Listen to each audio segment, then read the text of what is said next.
حسینی قیدیوں کا کاروان حریت چلتے چلتے مقرۃ النعمان پہنچا، اور معجم البلدان کے مطابق یہ شہر حمات اور حلب کے درمیان نعمان بن بشیر انصاری کے نام منسوب ہے، اس لیے کہ اس کا ایک فرزند یہاں پر مدفون ہے۔ اور یہ بھی بتایا جاتا ہے حضرت یوشع بن نون علیہ السلام کی قبر مبارک بھی یہی ہے، لیکن صحیح یہ ہے کہ آپ کی قبر نابلس میں ہے۔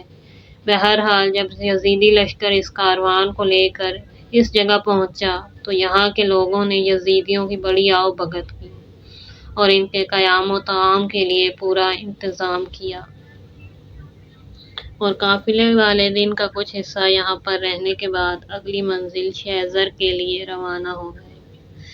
مقرۃ النعمان کے نزدیک شام کے ایک علاقے میں ایک شہر کا نام ہے شیزر ہے، یہاں سے حماد کو ایک دن کا راستہ ہے۔ ریاض الاحزان کے مطابق جب کاروان حریت کو مقرۃ النعمان سے لے کر شیزر کی طرف بڑھے تو یہاں کے ایک بزرگ نے کہا، جس ہستی کو یہ ملعون نعوذ باللہ باغی کہہ رہے ہیں، در حقیقت وہ نواسہ رسول صلی اللہ علیہ وآلہ وسلم۔ یہ سن کر شیزر کے تمام جوان اٹھ کھڑے ہوئے اور ایک دوسرے کے ہاتھ پر ہاتھ رکھ کر قسم کھائی کہ ان ملعونوں کو اپنے شہر میں داخل نہیں ہونے دیں گے۔ چنانچہ جوانوں نے شہر میں داخل ہونے والے راستے کا واحد پل توڑ دیا اور شہر کے گرد خندق میں لکڑیاں ڈال کر آگ جلا دی، اور ہتھیار بند ہو کر اور دیوار بن کر سامنے کھڑے ہو گئے۔ خولی نے کہا، جوانوں کیا تم شام کے علاقے میں رہنے سے تنگ آ گئے ہو؟ انہوں نے کہا، تنگ نہیں آئے، البتہ نواسہ رسول صلی اللہ علیہ وآلہ وسلم پر ہونے والے مظالم کی داستانیں سن کر زندگی سے ضرور اکتا گئے ہیں۔ یزیدی فوج نے جب جوانوں کے یہ جذبات دیکھے تو شیزر میں داخل ہونے سے گریز کیا، البتہ یزید کو تمام کارروائی ارسال کر دی۔ یزید نے جوابی کارروائی کرتے ہوئے شیزر کے والی کو معزول کر کے اس کے گھر کے تمام مال و اسباب کو لوٹ لینے کا حکم صادر کر دیا۔ کفرتاب مقرۃ النعمان اور حلب کے درمیان ایک شہر کا نام ہے۔ یہاں کے باشندوں کے پینے کے لیے بارش کے پانی کو ایک مخصوص جگہ پر اکٹھا کیا جاتا تھا اور لوگ اسی سے استفادہ کرتے تھے۔ یہاں کے باشندوں نے بھی شیزر والوں کی طرف یزیدیوں کے لیے اپنے شہر کے راستے بند کر دیے اور انہیں پانی تک نہیں دیا گیا، اور کہا، ہم تمہیں اس لیے پانی نہیں دیں گے کہ تم نے حسین علیہ السلام اور اصحاب حسین کو پیاسا شہید کیا۔ ریاض الاحزان میں ہے، یہاں کے نوجوانوں نے یزیدی فوج پر حملہ کر دیا۔ فوج یزید دو حصوں میں تقسیم ہو گئی، ایک حصہ قیدیوں اور شہداء کے سروں کو لے کر آگے چلا گیا اور دوسرا ان نوجوانوں سے لڑنے میں مصروف ہو گیا۔ جب کفرتاب والوں نے دیکھا کہ قیدی اور شہداء کے سر یہاں سے چلے گئے ہیں تو انہوں نے اپنی تلواریں نیام میں ڈال لیں اور لڑائی موقوف ہو گئی۔ چنانچہ اسی مختصر سی جنگ میں 500 یزیدی واصل جہنم ہوئے اور 70 کفرتاب والوں نے جام شہادت نوش کیا۔ جناب ام کلثوم نے کفرتاب والوں کی طرف سے اپنی حمایت اور دفاع کی کیفیت دیکھ کر امام سجاد علیہ السلام سے شہر کا نام پوچھا تو امام نے نام بتایا۔ اس وقت جناب ام کلثوم نے ان لوگوں کو ان الفاظ میں دعا کی، خدا انہیں ہمیشہ میٹھے پانی سے سیراب کرتا رہے، کبھی اشیاء کی گرانی کا منہ نہ دیکھے، اللہ ظالموں کے ہاتھوں سے ان کو محفوظ رکھے۔ جب ساری دنیا ظلم و جور سے بھر جائے، خدا انہیں عدل و انصاف کی پناہ میں رکھے۔ معجم البلدان میں اس جگہ کا ذکر نہیں ہے، مگر ارباب مقاتل نے شام کی راہ میں ایک منزل کے طور پر سیبور کو ذکر کیا ہے۔ بہر صورت یزیدی فوجی کفرتاب سے نکل کر سیبور پہنچے اور اس منزل پر بھی امام سجاد علیہ السلام سے کچھ شعر نقل کیے گئے ہیں۔ عثمان کے ہواداروں میں سے ایک بوڑھے شخص نے اہل سیبور کو اکٹھا کر کے کہا، خبردار، کہیں آپ لوگ بھی دوسرے شہروں کے لوگوں کی طرح یزید کے لشکر والوں کو اپنے شہر میں نہ آنے دیں، بلکہ انہیں اندر آنے دیں تاکہ وہ یہاں سے گزر جائیں۔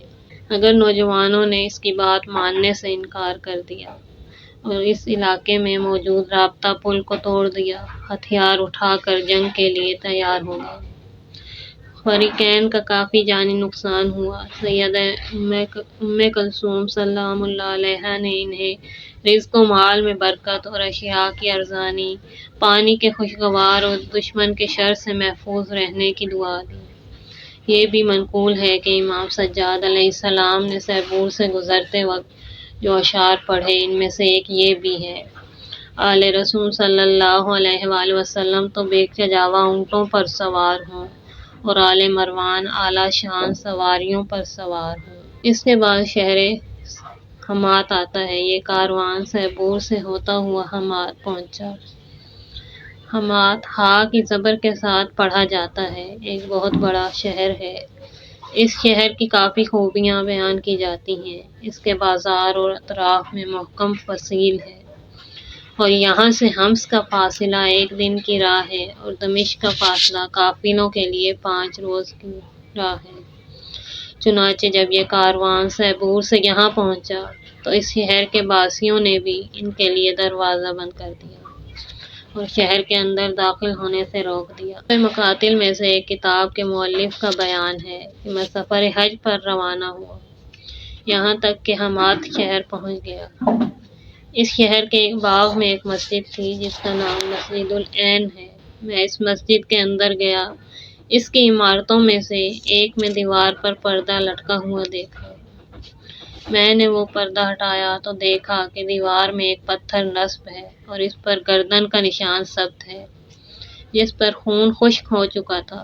میں نے خادم مسجد سے پوچھا، یہ پتھر، اس پر گردن کا یہ نشان، اس پر منجمد خون، یہ سب کیا ہے؟ تو اس نے بتایا، یہ وہ پتھر ہے جس پر حضرت حسین بن علی کا مبارک سر اس وقت رکھا گیا تھا جس وقت اسے شام لے جایا جا رہا تھا۔ بہرحال یہ قافلہ حمات سے حمص آ گیا۔ دمشق اور حلب کے درمیان ایک بڑا شہر ہے، اس کے ساتھ ہی بلندی پر ایک قلعہ بھی ہے۔ اسی شہر میں خالد بن ولید اور اس کے بیٹے عبد الرحمن بن خالد اور ایاز بن غنم کی قبریں ہیں۔ غرض قافلہ اس شہر میں پہنچ گیا۔ چونکہ شہر کے والی کو پہلے سے مطلع کر دیا گیا تھا، اس لیے اس نے اطراف سے لوگوں کو بلا لیا۔ والی حمص کی قیادت میں یہ لوگ جلوس کی صورت میں استقبال کی خاطر شہر سے کافی دور باہر چلے گئے۔ ان کے ہاتھوں میں چھوٹے چھوٹے جھنڈے تھے جن پر فتح یزید کے نعرے لکھے تھے اور خوشی کے تمام اسباب فراہم۔ مگر جب حمص کے لوگوں کو اس بات کا علم ہوا تو سب ایک جگہ جمع ہو گئے اور عہد کر لیا کہ کاروان حریت کی پردہ داروں اور شہیدوں کے سروں کی حمص شہر میں تشہیر نہیں ہونے دیں گے۔ چنانچہ یہ لوگ اس دروازے پر جا کر کھڑے ہو گئے جہاں سے اس کاروان کو لایا جانے والا تھا۔ جو ہی والی حمص کی قیادت میں یہ قافلہ داخل ہونے لگا تو ان لوگوں نے والی شہر اور اس کے ساتھ جشن منانے والوں پر پتھراؤ شروع کر دیا۔ اچھے خاصے یزیدی بھی مارے گئے اور خوشی غم میں بدل گئی۔ لوگوں نے ان کا پیچھا کیا تو وہ دوسرے دروازے سے اندر جانے لگے، مگر لوگوں نے وہاں سے بھی انہیں نہیں جانے دیا اور کہا، ایمان کے بعد کفر اور ہدایت کے بعد گمراہی، ہم ایسا ہرگز نہیں ہونے دیں گے کہ امام مظلوم کا سر مبارک اور اہل بیت عصمت و طہارت کی پردہ داروں کی تشہیر کے لیے انہیں شہر کے اندر لایا جائے۔ چنانچہ وہ بالبک کی طرف روانہ ہو گئے۔ ایک قدیمی شہر ہے جس کا دمشق سے 3 روز کا فاصلہ ہے۔ اس میں عجیب و غریب عمارتیں اور عظیم الشان آثار پائے جاتے ہیں، اور محل بھی ہیں جو ایسے پتھر کے ستونوں پر استوار ہیں جس کی نظیر نہیں ملتی۔ یوں ہی امام حسین علیہ السلام کے سر کو اٹھانے والے بالگج پہنچے اور اس کے والی کو اپنے آنے کی خبر دی تو اس نے بالبک والوں کو ان کے استقبال کے لیے شہر سے باہر روانہ کیا۔ ان کے ہاتھوں میں جھنڈے تھے اور قیدیوں کا تماشا دکھانے کے لیے اپنے گھر والوں اور بچوں کو بھی ساتھ لے گئے۔ دارالانوار میں ہے کہ امام حسین علیہ السلام کی دکھیا بہن جناب ام کلثوم نے ان لوگوں کو بددعا دی اور فرمایا، خدا ان کی آبادیوں کو برباد کرے، انہیں میٹھا پانی پینا نصیب نہ ہو اور نہ ہی کبھی ظالموں کے ہاتھوں سے محفوظ رہیں۔ امام زین العابدین علیہ السلام نے یہ الفاظ سنے تو رو دیے اور کچھ اشعار پڑھے۔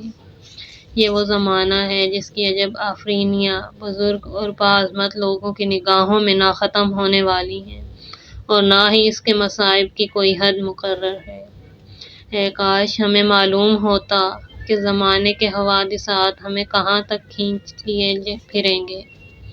ہمیں بے کجاوہ اونٹوں پر شہر و دیار پھرایا جا رہا ہے، اور اونٹوں کے پھرانے والوں کی پس پشت حمایت کی جا رہی ہے، گویا ہم ان کے نزدیک روم کے قیدی ہوں کہ جن کا کوئی پرسان حال نہیں ہوتا۔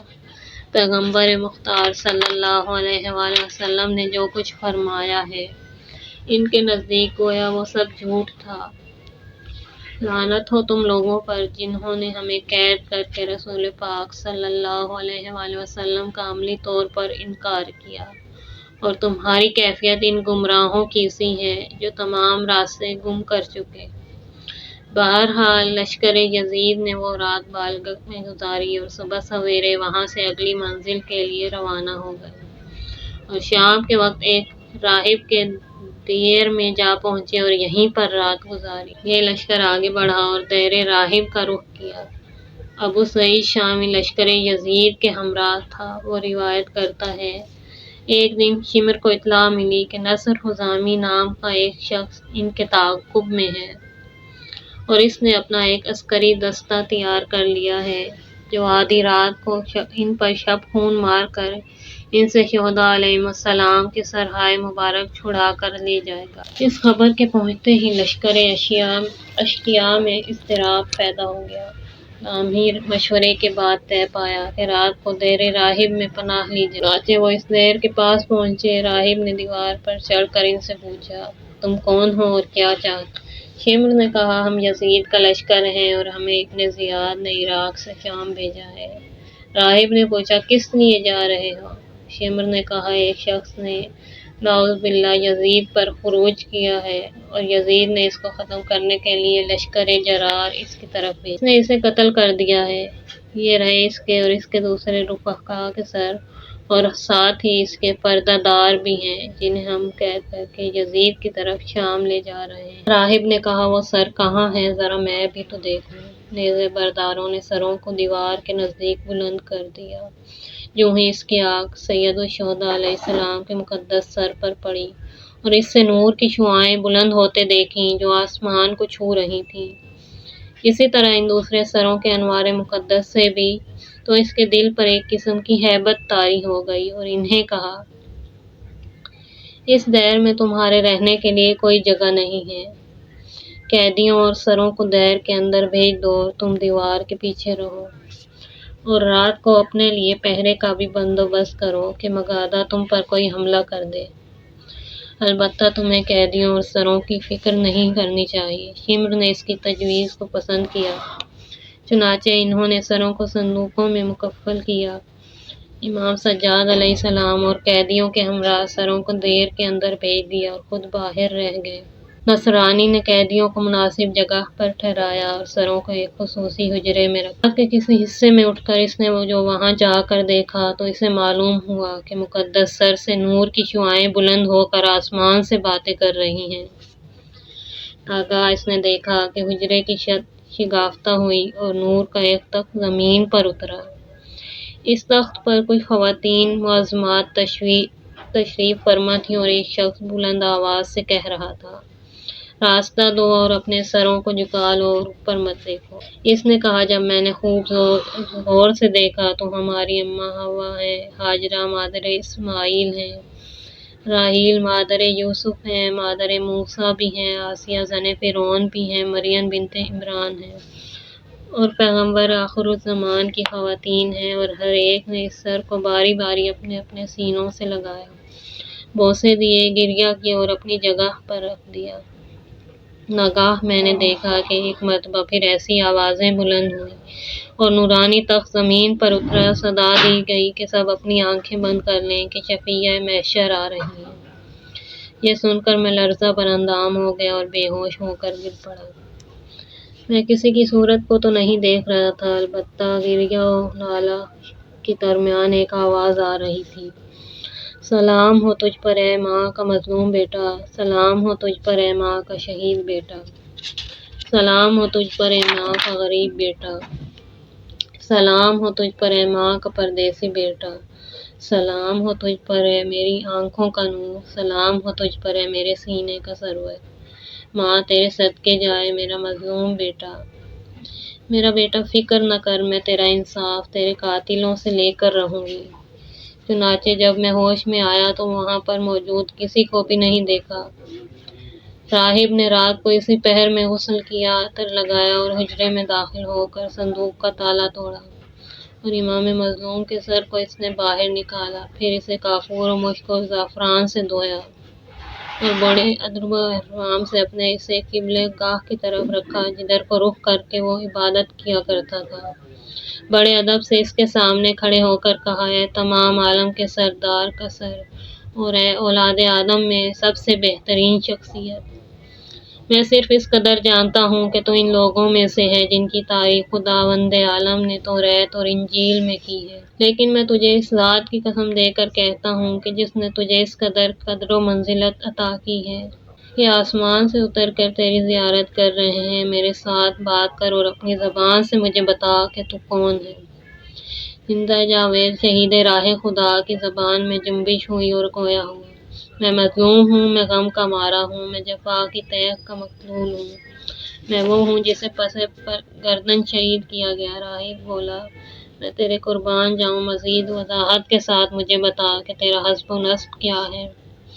تو کٹے ہوئے گلے سے بڑی فصاحت کے ساتھ آواز آئی، میں محمد مصطفیٰ صلی اللہ علیہ وآلہ وسلم کا نواسہ ہوں، میں علی مرتضیٰ کا نور نظر اور فاطمہ زہرا کے دل کا چین ہوں، میرا نام حسین ہے، میں وہ شہید ہوں جس پر کربلا کے میدان میں ظلم کے پہاڑ ڈھائے گئے۔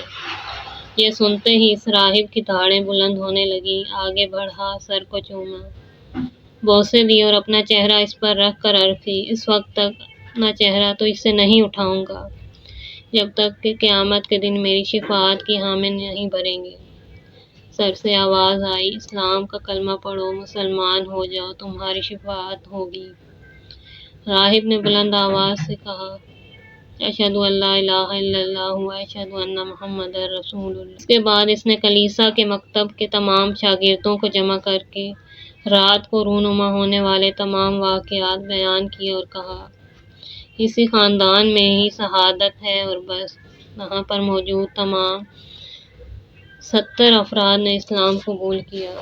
حسین علیہ السلام کے مصائب پر گریہ کیا، لباس عزاداری زیب تن کر کے سید سجاد علیہ السلام کی خدمت میں حاضر ہوئے، سر کے تمام ناقوس اور گلے میں ڈالے جانے والے تمام زنار توڑ ڈالے اور سب نے امام کے سامنے کلمہ شہادت پڑھا اور مسلمان ہوئے۔ امام علیہ السلام سے اجازت طلب کی کہ ان ظالموں اور ستمگاروں کو قتل کرنے کے لیے ان سے جنگ کرنے دے، مگر امام نے انہیں اجازت نہیں دی اور فرمایا، خداوند عالم خود جبار و منتقم ہے، وہی ان سے ہمارا انتقام لے گا۔ چنانچہ شمر اور اس کا لشکر ساری رات دیوار کے باہر رہے اور صبح ہوئی تو شہداء کے سر اور مظلوم قیدیوں کو ہمراہ لے کر عسقلان کی طرف چل دیے۔